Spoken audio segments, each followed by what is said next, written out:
Hello दोस्तों, तो मेरा नाम है अतुल सिंह और आप लोग देख रहे हैं नौकरी विद अतुल। अगर आप भी किसी भी कम्पिटेटिव एग्ज़ाम, गवर्नमेंट एग्ज़ाम की तैयारी करते हैं तो आप हमारे नौकरी विद अतुल से जुड़ सकते हैं। इसमें मैं आप लोगों को स्टैटिक जीके के आज टॉप 100 क्वेश्चन करवाने जा रहा हूं, जिसमें आपके SSC, GD, railway, group D, NTPC, इन सारे में स्टैटिक जीके के 5 से 6 क्वेश्चन आते हैं। तो मैं उसमें से आपको टॉप 100 क्वेश्चन करवाने जा रहा हूँ। आप लोग 100 में से 70 क्वेश्चन कर लेते हैं तो समझिए कि आपका एवरेज काफ़ी अच्छा है।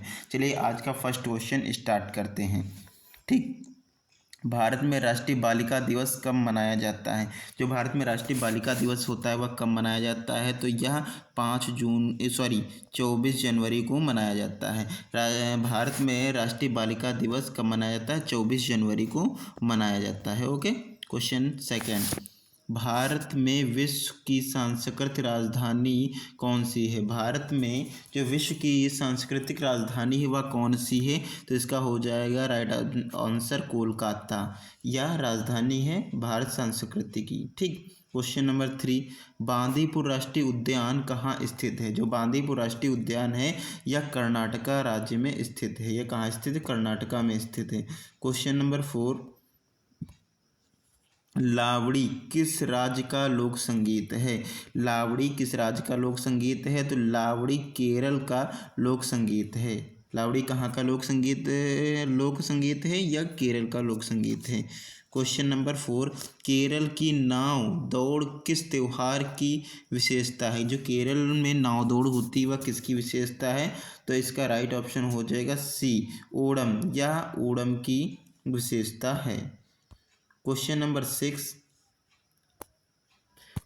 6 क्या कहता है? भारत के राष्ट्रीय गीत के रचयिता कौन? भारत में राष्ट्रीय गीत है उसका रचयिता कौन है?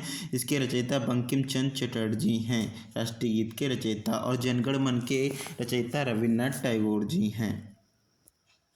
क्वेश्चन नंबर 7, भारतीय कृषि अनुसंधान कहाँ स्थित है? जो भारत का कृषि अनुसंधान है वह कहाँ स्थित है?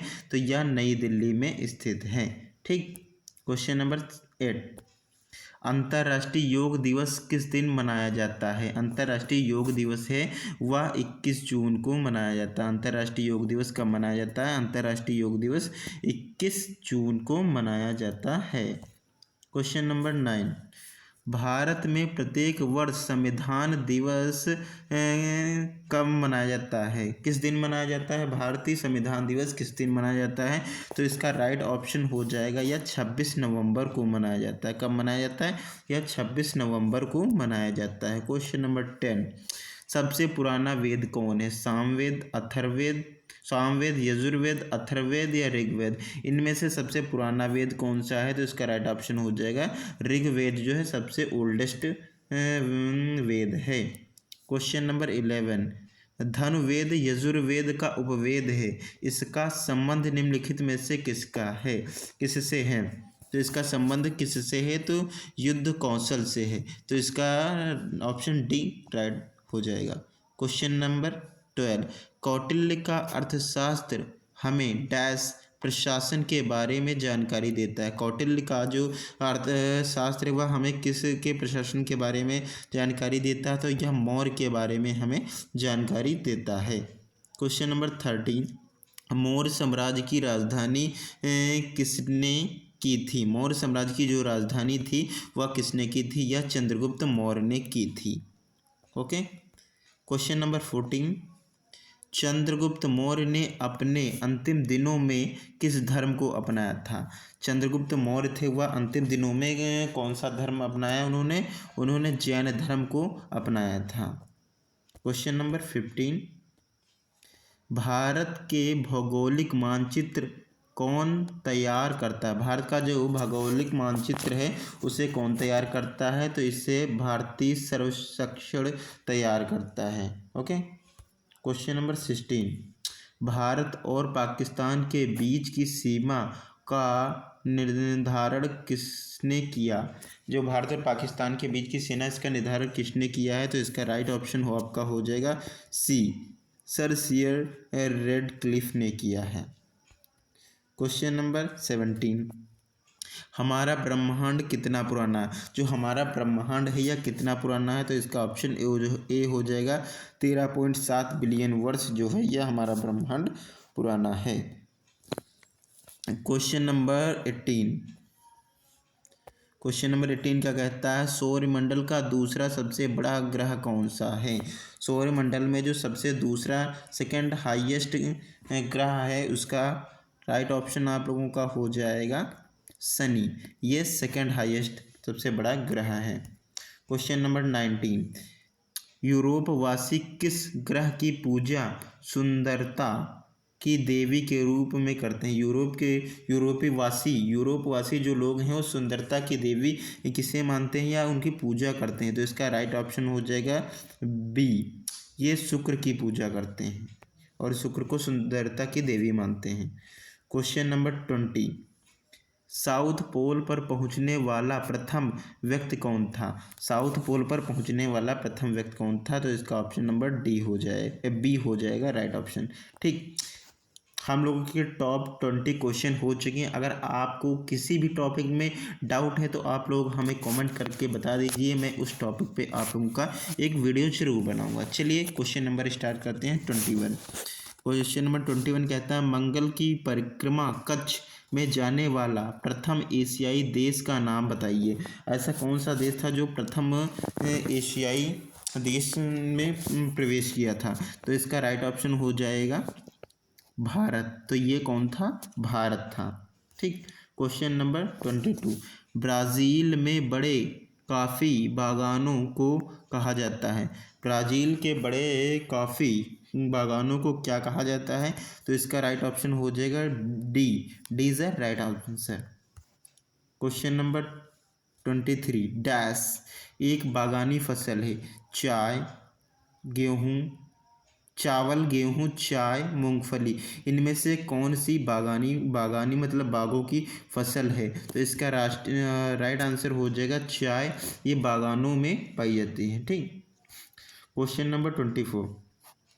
विश्व में सबसे अधिक केसर का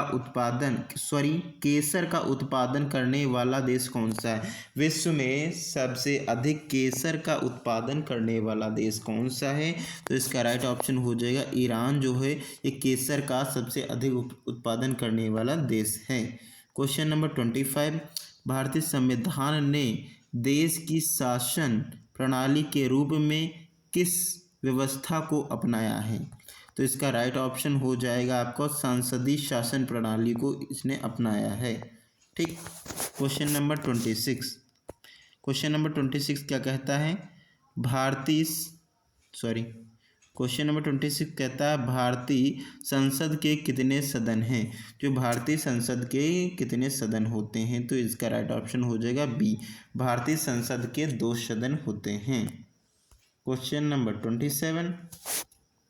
संसद के किस सदन को प्रतिनिधि सभा भी कहा जाता है। संसद के किस सदन को प्रतिनिधि सभा कहा जाता है, तो इसका राइट ऑप्शन हो जाएगा लोकसभा को कहा जाता है। Option number B is right. Question number 28। संसद को लोकप्रिय सदन कौन सा है। संसद का जो सबसे लोकप्रिय सदन है वह कौन सा है, तो इसका option number B Lok Sabha is the right answer. आपके लिए मैं कलर चेंज कर रहा हूँ क्योंकि कुछ बच्चे कह रहे हैं सर कलर चेंज कर लीजिए, दिखाई नहीं दे रहा। चलिए कलर भी हमने चेंज कर लिया। Question number 29। संविधान में संशोधन की पहल की जा सकती है। कैसे की जा सकती है संविधान में संशोधन की पहल, तो इसका ऑप्शन हो जाएगा संसद के किसी भी एक सदन के द्वारा संविधान में बदलाव किया जा सकता है, संशोधन किया जा सकता है। Question number 30। भारत के संविधान का पहला संशोधन अधिनियम डैश में आया। भारत का जो संविधान है उसका पहला संशोधन कब आया था, तो इसका राइट ऑप्शन हो जाएगा 1951 में यह आया था। ठीक, क्वेश्चन नंबर 31। क्वेश्चन नंबर 31 क्या कहता है, संविधान के किस संशोधन को भारत का मिनी संविधान कहा जाता है और इस और इसे 1976 ईसा पूर्व में राष्ट्रीय आपातकाल के दौरान लाया गया था। ऐसा कौन सा संविधान है? तो यह हो जाएगा 42वां संशोधन है। यह 42वें संशोधन के तहत इसको लाया गया था। ओके, क्वेश्चन नंबर 32 क्या कहता है? करों की कटौती के बाद व्यक्ति के पास उपलब्ध आय को क्या कहते हैं? करों की कटौती के बाद उसकी आय जो बचती है उसको क्या कहते हैं? तो इसका राइट ऑप्शन हो जाएगा प्रयोग के लिए उपलब्ध आय। उसको कहते हैं प्रयोग के लिए उपलब्ध आय। ठीक। क्वेश्चन नंबर 33 जीएसटी लागू करने वाला पहला देश कौन सा था? जीएसटी लागू करने वाला पहला देश फ्रांस था। ठीक। क्वेश्चन नंबर 34 जीएसटी परिषद की अध्यक्षता कौन करता है? जो जीएसटी परिषद की अध्यक्षता केंद्रीय वित्त मंत्री द्वारा किया जाता है। क्वेश्चन नंबर 35 चेलिया समिति का संबंध किससे है? तो इसका संबंध आपको प्रत्यक्ष एवं अप्रत्यक्ष कर में सुधारों से संबंधित है।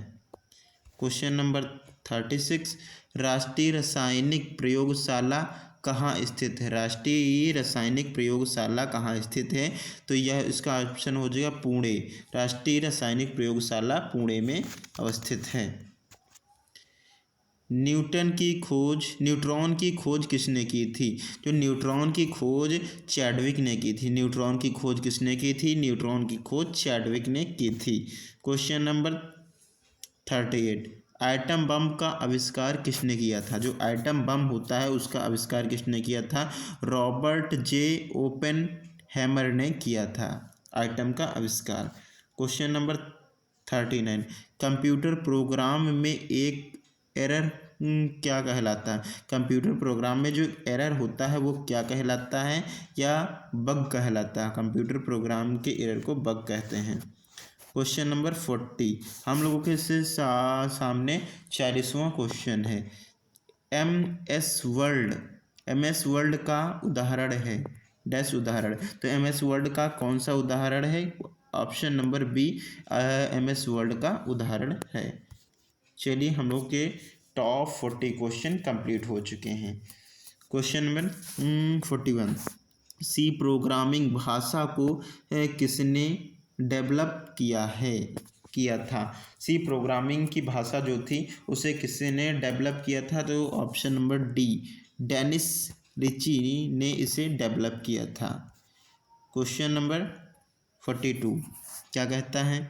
उच्च न्यायपालिका की पहली मुस्लिम महिला न्यायमूर्ति कौन टोफिक थी? जो उच्च न्यायालय की पहली महिला न्यायमूर्ति थी वो कौन थी? तो इसका राइट ऑप्शन हो जाएगा न्यायमूर्ति M फातिमा बीबी जो थी ये न्यायमूर्ति थी न्यायपालिका की। क्वेश्चन नंबर 43 भारतीय संविधान के अनुसार उच्च न्यायालय के न्यायाधीश का स्थानांतरण करने का अधिकार है। जो उच्च न्यायालय के न्यायाधीश होते हैं उनका स्थानांतरण करने का अधिकार किसके पास होता है? भारत के राष्ट्रपति के पास यह अधिकार होता है। क्वेश्चन नंबर हम लोगों का है 44 क्या कहता है?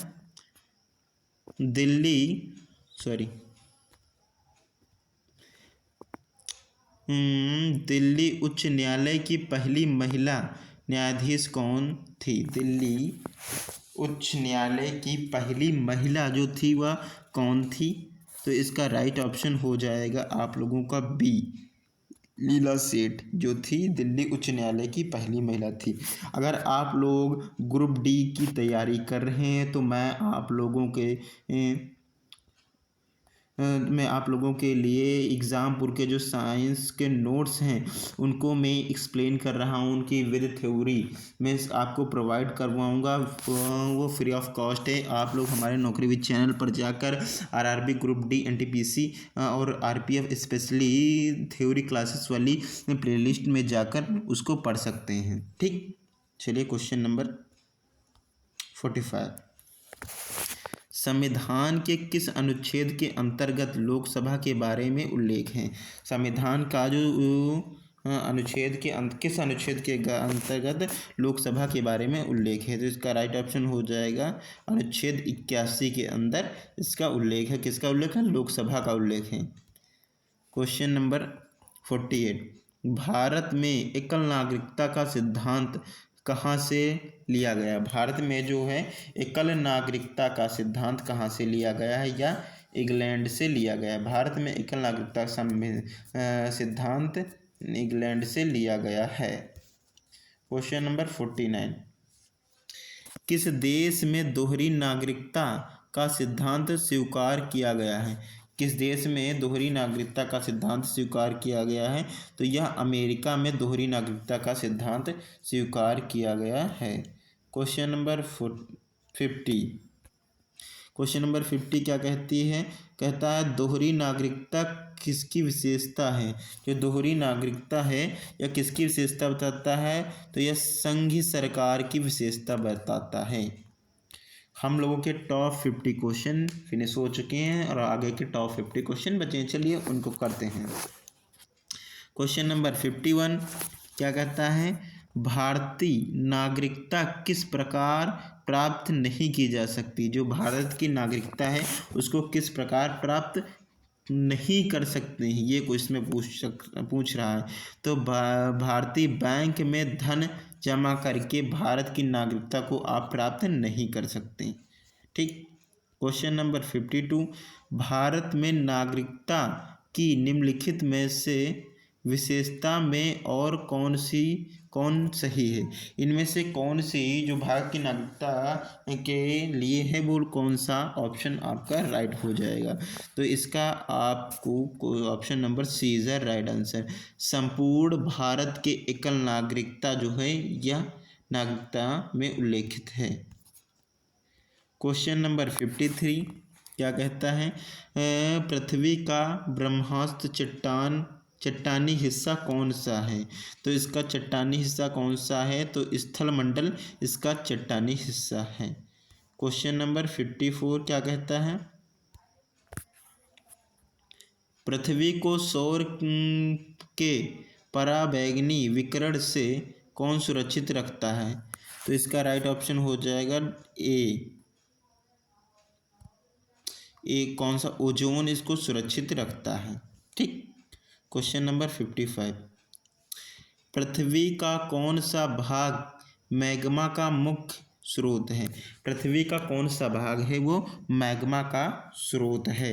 तो आप लोगों का इसका ऑप्शन नंबर डी ऊपरी मेटल जो होती है ये मैग्मा का मुख्य स्रोत होता है।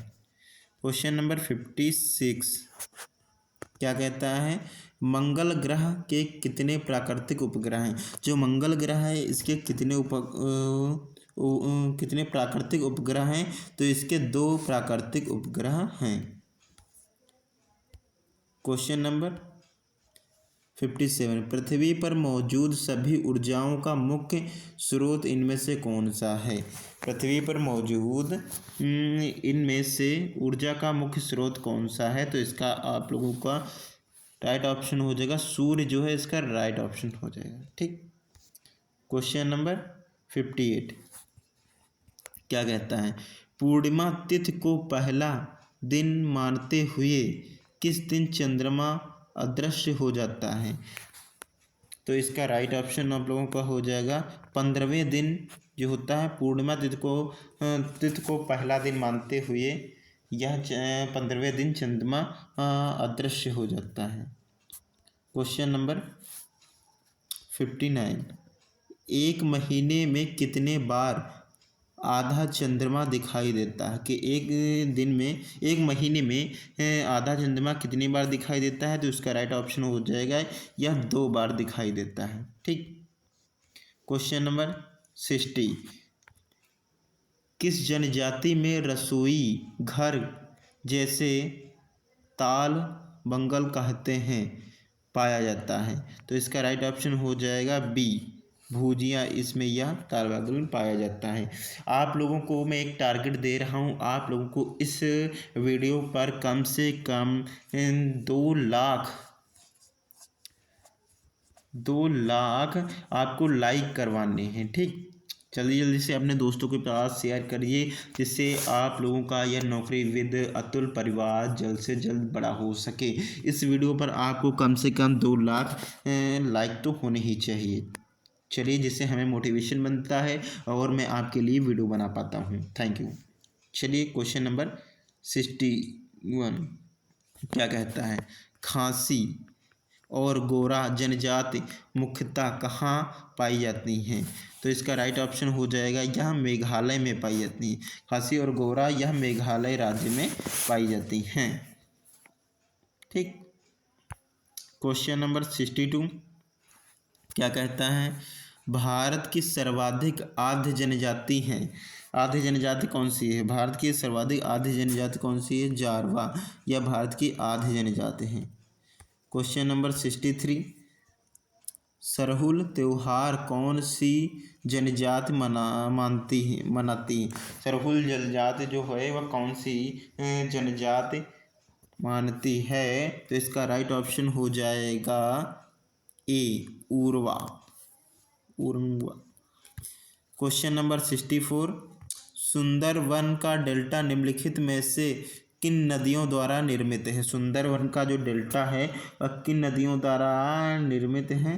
तो इसका राइट ऑप्शन हो जाएगा गंगा और ब्रह्मपुत्र द्वारा सुंदरवन डेल्टा निर्मित है। क्वेश्चन नंबर 65 गंगा का मैदान किन 2 नदियों के बीच फैला हुआ है? गंगा का जो मैदान है वह किन 2 नदियों के बीच फैला हुआ है? तो यह घाघरा और तीसरा के बीच इसका मैदान फैला हुआ है। क्वेश्चन नंबर 66 निम्नलिखित में से कौन सी नदी गंगा की सहायक नदी नहीं है? इनमें से कौन सी नदी है वह गंगा की सहायक नदी नहीं है? तो इसका ऑप्शन नंबर डी हो जाएगा, इंद्रावती जो है गंगा की सहायक नदी नहीं है। ठीक, क्वेश्चन नंबर 67 हम महानंद नदी डैश की एक सहायक नदी है। महानंद नदी ये किसकी सहायक नदी है? तो इसका ऑप्शन हो जाएगा यह गंगा नदी की एक सहायक नदी है। क्वेश्चन नंबर 68 भारत की सबसे बड़ी प्राकृतिक मीठे पानी की झील कौन सी है? तो इसका राइट ऑप्शन हो जाएगा आप लोगों का बी, वुलर झील ये सबसे मीठे पानी की झील है। ठीक, क्वेश्चन नंबर 69 सर्वाधिक प्राचीन पुराण कौन सा है? इनमें से सबसे पुराना पुराण कौन सा है? तो ये हो जाएगा मत्स्य पुराण सबसे पुराना पुराण है। क्वेश्चन नंबर 70 हम लोगों के टोटल 70 क्वेश्चन अब फिनिश हो रहे हैं। लास्ट हमारे 30 क्वेश्चन बचेंगे। आप लोग अभी तक बताइए कि 70 आउट ऑफ 70 में से आप लोगों के कितने क्वेश्चन हैं वो राइट हो चुके हैं। ठीक, चलिए 70 नंबर क्वेश्चन करते हैं। निम्नलिखित में से कौन सा उपवेद नहीं है? इनमें से कौन सा वेद उपवेद नहीं है? तो इसमें योग वेद है जो ये उपवेद नहीं है। ठीक, क्वेश्चन नंबर 71 अशोक के प्रधान शिलालेखों में सबसे बड़ा शिलालेख कौन सा है? अशोक के जो प्रधान शिलालेख हैं उनमें से सबसे बड़ा शिलालेख कौन सा है? यह 13वां शिलालेख है। क्वेश्चन नंबर 72 सम्राट अशोक का कौन सा शिलालेख कलिंग पर उनकी विजय का उल्लेख करता है? तो इसका राइट ऑप्शन हो जाएगा डी, 13वां उल्लेख करता है। क्वेश्चन नंबर 73 क्या कहता है? अशोक के कौन से शिलालेख में ब्राह्मी लिपि का उपयोग नहीं किया गया है? अशोक के किन शिलालेखों में ब्राह्मी लिपि का उपयोग नहीं किया गया है? तो इसका राइट ऑप्शन हो जाएगा बी। ओके, क्वेश्चन नंबर 74 क्या कहता है? निम्नलिखित में से कौन सा गवर्नर जनरल ठगी प्रथा के उन्मूलन से संबंधित था? तो इसका राइट ऑप्शन हो जाएगा बी, लॉर्ड विलियम बेंटिंक जो थे ठगी उन्मूलन के से संबंधित थे। क्वेश्चन नंबर 75, निम्नलिखित में से कौन बंगाल का अंतिम गवर्नर जनरल था? इनमें से कौन सा बंगाल का अंतिम गवर्नर जनरल था? तो लॉर्ड कैनिंग थे, वो बंगाल के अंतिम गवर्नर जनरल थे। क्वेश्चन नंबर 76 क्या कहता है? 1872 में भारत के वायसराय लॉर्ड मियो की हत्या डैश में की गई थी। लॉर्ड मियो की हत्या कहाँ की गई थी? तो इसका राइट ऑप्शन हो जाएगा पोर्ट वेब्लर में इनकी हत्या की गई थी। किसकी की गई थी? लॉर्ड मियो की हत्या की गई थी। वर्ष 1921 में मोपला विद्रोह कहाँ हुआ था? जो मोपला विद्रोह था वह कहाँ हुआ था? तो इसका राइट ऑप्शन हो जाएगा मोपला विद्रोह केरल में हुआ था। मोपला विद्रोह कहाँ हुआ था? जो मोपला का विद्रोह था वह केरल में हुआ था। आप लोग जल्दी से जल्दी अपने दोस्तों के पास इस वीडियो को जरूर शेयर करें। पागलपंथी विद्रोह वास्तु एक विद्रोह था। पागलपंथी जो विद्रोह था वो किससे संबंधित था? तो पागलपंथी या गोरों से संबंधित था। ठीक। क्वेश्चन नंबर 79, 1855 से 1856 में भारत में हुए संभाल विद्रोह का नेतृत्व किसने किया था? तो इसका राइट ऑप्शन हो जाएगा ए, शुद्ध और कुन्हे, इन्होंने से संबंधित थे। क्वेश्चन नंबर 80, निम्नलिखित में से कौन नील आयोग का अध्यक्ष था? इनमें से कौन नील आयोग का अध्यक्ष था? तो WS सिटकर जो थे ये नील आयोग के अध्यक्ष थे। क्वेश्चन नंबर 81, गुरु नानक देव सिख धर्म के प्रवर्तक का जन्म कहाँ हुआ था? जो गुरु नानक का जन्म हुआ था वह कहाँ हुआ था? तो इसका राइट ऑप्शन हो जाएगा तलवंडी में इनका जन्म हुआ था। किसका? गुरु नानक का जन्म कहाँ हुआ था? तलवंडी में हुआ था। ठीक। क्वेश्चन नंबर 82, डैश को अमृतसर में स्थित हरमंदिर साहिब गुरुद्वारा डैश स्वर्ण मंदिर के सुनहरे सौंदर्यीकरण के लिए जाना जाता है? तो इसका राइट ऑप्शन हो जाएगा बी, रणजीत सिंह को जाना जाता है।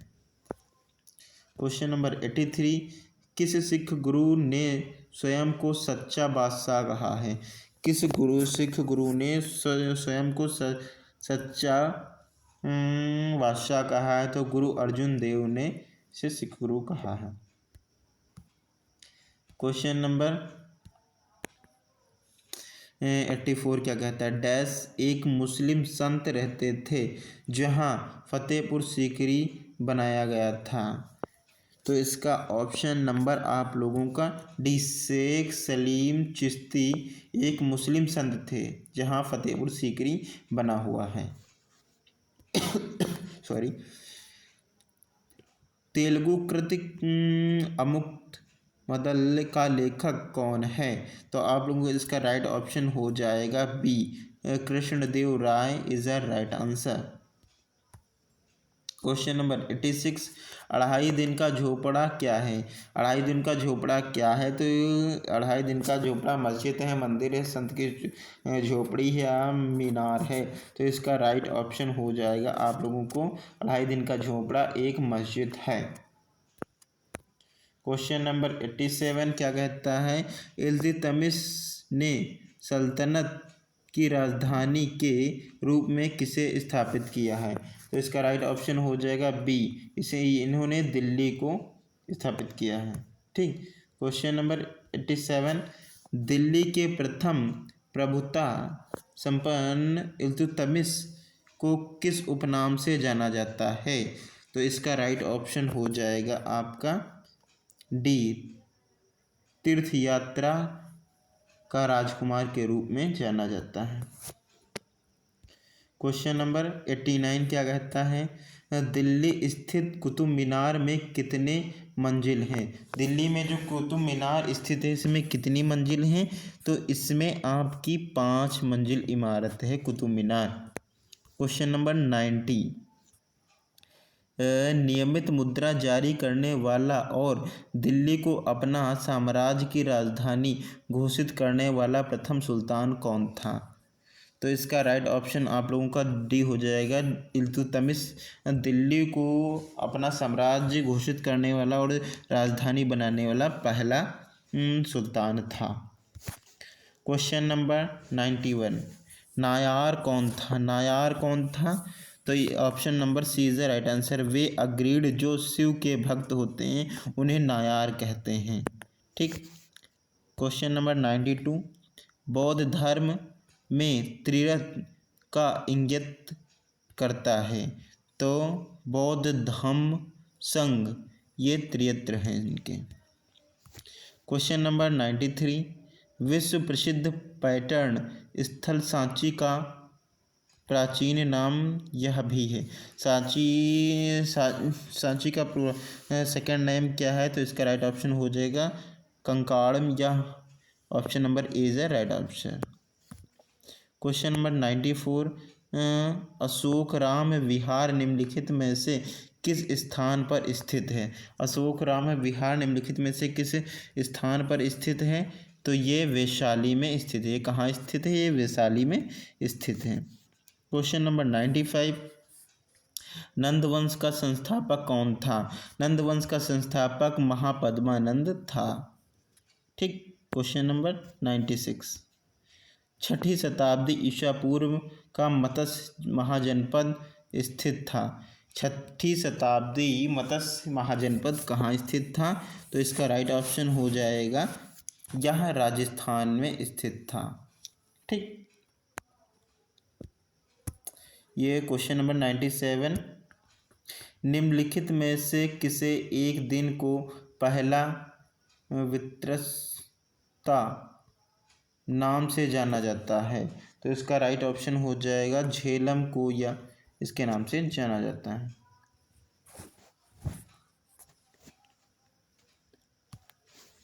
क्वेश्चन नंबर 98 क्या कहता है? संविधान के किस संशोधन को भारत का मिनी संविधान कहा जाता है और इसे 1976 में राष्ट्रीय आपातकाल के दौरान लाया गया था? ये अब मैं आपको 2 क्वेश्चन टेस्ट के तौर पर दे रहा हूँ, क्योंकि इन क्वेश्चन को मैं पहले करवा चुका हूँ, उन्हीं का टेस्ट लेने के लिए कर रहा हूँ। आप लोग फर्स्टली कमेंट करिए कि इसका राइट ऑप्शन क्या होगा। ये क्वेश्चन मैंने शुरुआती टॉप 50 में कराया था, तो इसका राइट ऑप्शन हो जाएगा 42वें संशोधन में इसका आपातकालीन लागू किया जा सकता है। क्वेश्चन नंबर 19, ये भी क्वेश्चन हम लोग करवा चुके हैं। आप लोग क्वेश्चन को देखिए फिर याद आएगा। करों की कटौती के बाद व्यक्ति के पास उपलब्ध आय को क्या कहते हैं? ये क्वेश्चन मैं पहले करवा चुके हैं, आप लोग फास्टली कमेंट करिए। तो इसको कहते हैं प्रयोग के लिए उपलब्ध आय को कटौती के बाद व्यक्ति के पास उपलब्ध आय को कहते हैं। क्वेश्चन नंबर 100, जीएसटी लागू करने वाला पहला देश कौन सा था? इसका आंसर आप लोग, मैं इस क्वेश्चन को होमवर्क में देता हूं, आप लोग फास्टली कमेंट करके इसका आंसर दीजिए। अगर आप लोगों को वीडियो अच्छा लगा हो तो वीडियो को लाइक और चैनल को सब्सक्राइब कर लीजिएगा, और साथ ही में अपने दोस्तों के पास ज़रूर शेयर कीजिएगा, इससे आप लोगों को इसका और आपके दोस्तों को इन टॉप 100 क्वेश्चन का बेनिफिट मिल सके। और यह हर एग्ज़ाम में ये क्वेश्चन मैंने आपके लूसेंट से ले रखे हैं। यह काफ़ी ज़्यादा इंपॉर्टेंट क्वेश्चन है, ये सब PYQ क्वेश्चन है। आप लोगों को वीडियो अच्छा लगा तो वीडियो को लाइक, चैनल को सब्सक्राइब कीजिए। थैंक यू, धन्यवाद, जय हिंद, बाय बाय।